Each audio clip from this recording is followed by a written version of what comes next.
Today we will be discussing about the curriculum of other country. We have Kto12 curriculum, which is from the Philippines, and now we will be discussing about the curriculum of Canada. But before anything else, let's discuss what are their general objectives. First, we have this cultivation in mind. Second is the vocational preparation. Third is the moral and civic development.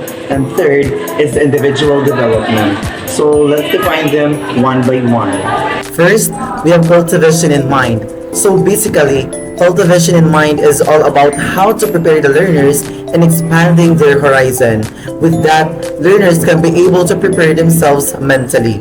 Second, we have vocational preparation. So for vocational preparation, the learners will be equipped in terms of having those special skills that can be useful in their workplace.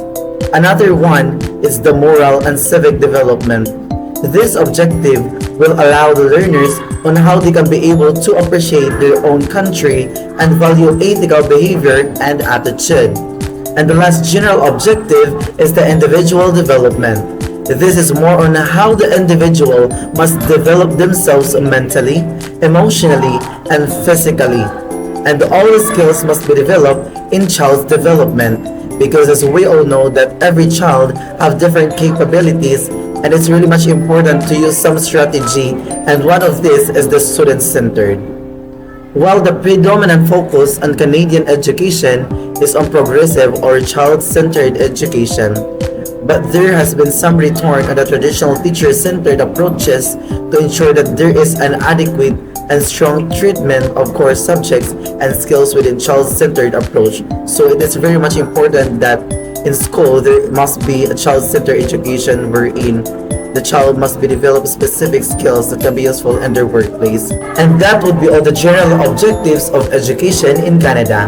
Now, we will proceed to the salient features of Canadian curriculum, which will be discussed by Crystal Joy Araza. Alright, thank you so much, Mr. Castañas. And now, let's proceed to salient features of curriculum in Canada. The curriculum in Canada features a decentralized structure, with each province and territory having the autonomy to develop and implement its own educational guidelines. So, Canada does not have a national curriculum. Each provincial and territorial government is responsible for setting the curriculum for its school, and each province has its own ministry established common curriculum. They emphasizes a well-rounded education including core subjects such as math, science, language arts, and social studies, as well as a focus on career and technical education, indigenous education, and global perspectives. Canada has a commitment incorporating diverse perspectives, including indigenous knowledge and cultural awareness, and the recognition of the value of lifelong learning and critical thinking skills. That's all for the silent features of curriculum in Canada, and now, let's proceed to the origin of Canadian curriculum. Thank you, Ms. Arasa, for discussing the salient features of Canadian curriculum. Now let's move on to the origin in that curriculum in Canada. The curriculum in Canada has its origin in colonial roots, with an early focus on religious instruction and basic literacy skills. Over time, it has evolved to reflect provincial autonomy, diverse educational approaches, and a growing emphasis on incorporating indigenous perspective and global educational trends. Back to the mid-19th century, when educational leaders, often referred to as school promoters, worked together establishing a general similarities among school systems across the country. Many parents, although not all, were willing to send their children to schools when conditions allowed. So it stated there that the Canadian curriculum originated with a focus on religious instruction and basic literacies, reflecting colonial influences, but has since evolved to embrace provincial autonomy, diverse educational approaches, and increasing emphasis on integrating education to the indigenous perspective and global educational trends. It aims to establish when the mid-19th century educational leaders aim they establish a general uniformity among schools system across Canada with varying parental willingness to send children to school depending on conditions. Okay. In addition, in the late 1790s, the first government effort toward publicity funding school began in Upper Canada. This marked the beginning of publicity funded education in Canada. However, there was resistance to School Act imposed by Upper Canadian politicians in Lower Canada during the 1830s to 1850s. So, the curriculum for Upper Canada in the late 1790s to 1850s was heavily influenced by the traditional British education system, with a strong emphasis on religious instructions, classical literature, and mathematics. In the 19th century progressed, there were efforts to reform and expand the educational system, leading to the inclusion of subjects such as geography, history, and practical research. These changes reflected a broader and more practical approaches to education, as well as a growing recognition of the importance of education for a wider segment of population. In 1957, Charles Philip divided the history of public schooling in Canada into 4 periods of stages. Their stages cover schooling from elementary through university, including the ideas of educators, policies of national and provincial governments. One significant figure in the development of Canadian educational system in Egerton Pearson. In the 19th century, he played a crucial role in establishing a free universal, non-sectarian, and compulsory school system in Canada West. Egerton became a chief superintendent of education in Upper Canada in 1844, a position he held for 32 years. Si Egerton ay ang pinaka-maimpluwensyang tao sa likod ng paglikha ng sistema ng pampublikong paaralan na alam natin sa Canada. Okay, thank you so much, Ms. Julia. Now, let's proceed to the comparative table. As you can see, there's have a 3-column that indicates the curriculum components, Canadian curriculum, and K-12 in the Philippines. So, let's discuss first the structure. Canada has one of the most decentralized government in the world, with each province and territory having its own education system and curriculum guidelines. So, why Canada is decentralized?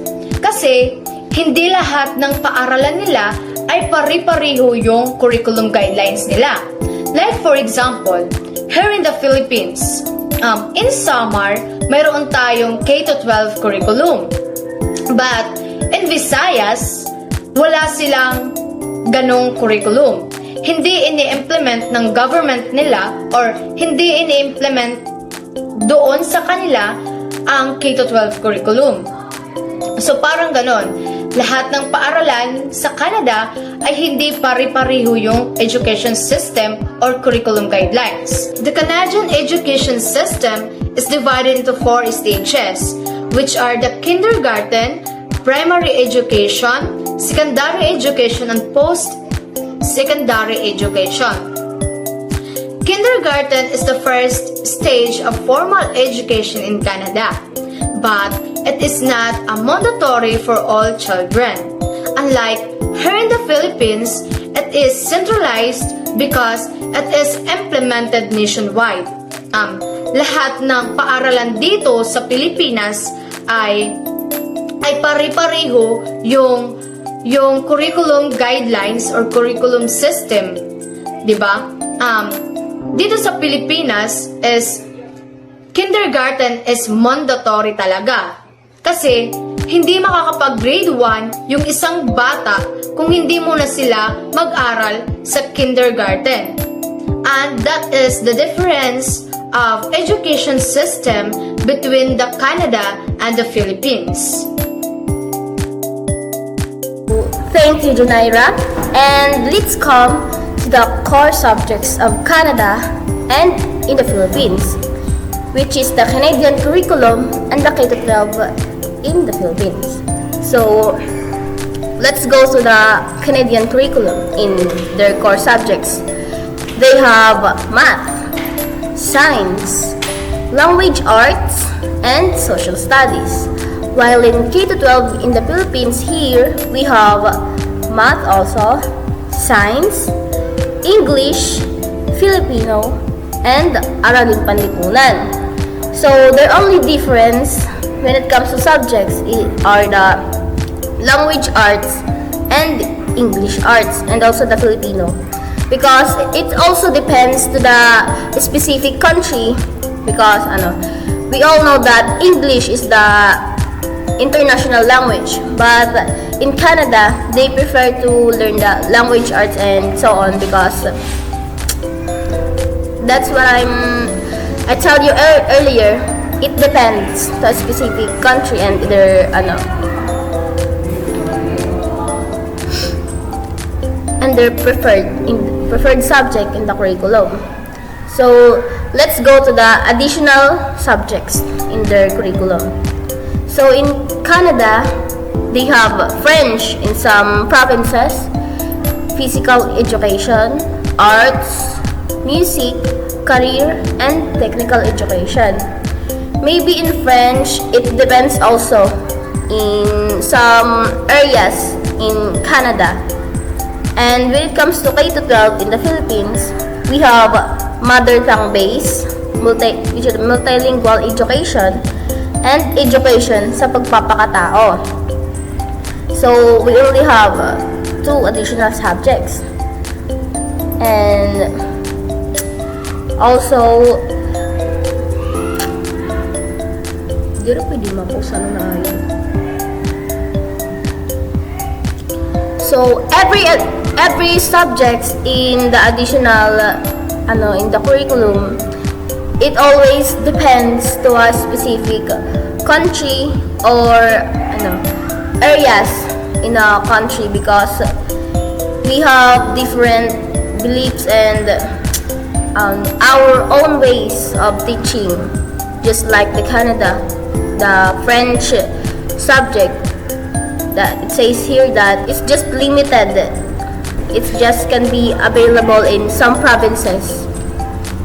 While here in the Philippines, in the K-12 program, the mother tongue-based multilingual education is very well known to be learned by all of the people here because it is our own language and must be taught by all the people.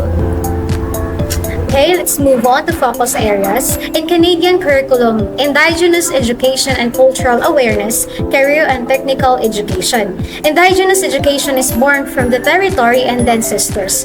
It is unique to each Indigenous people since it is rooted in the life and culture of each Indigenous people and their territory. Indigenous education is key to keeping Indigenous children and youth grounded in their unique cultures. While in K-12 in the Philippines, education is specialized tracks, STEM, arts and design, sports, technical, vocational, and livelihood. And in grade levels, Canadian curriculum, kindergarten to grade 12. K-12 curriculum in the Philippines, kindergarten to grade 12 with 2 additional years of senior high school. Thank you, Rachel. Now, let's move on to the assessments of Canadian curriculum and K-12 curriculum in the Philippines. In Canadian curriculum, they focused on standardized tests, teacher evaluations, and student portfolios, while in the K-12 curriculum in the Philippines, they focused on national achievement tests, end of grade assessment, and performance tasks. Next is the elective of Canadian curriculum and K-12 curriculum in the Philippines. In Canadian curriculum, they offered in later grades, including courses in the arts, sciences, and trades, while in the K-12 curriculum in the Philippines, they offered starting in senior high school, including specialized tracks and technical vocational livelihood courses. Thank you.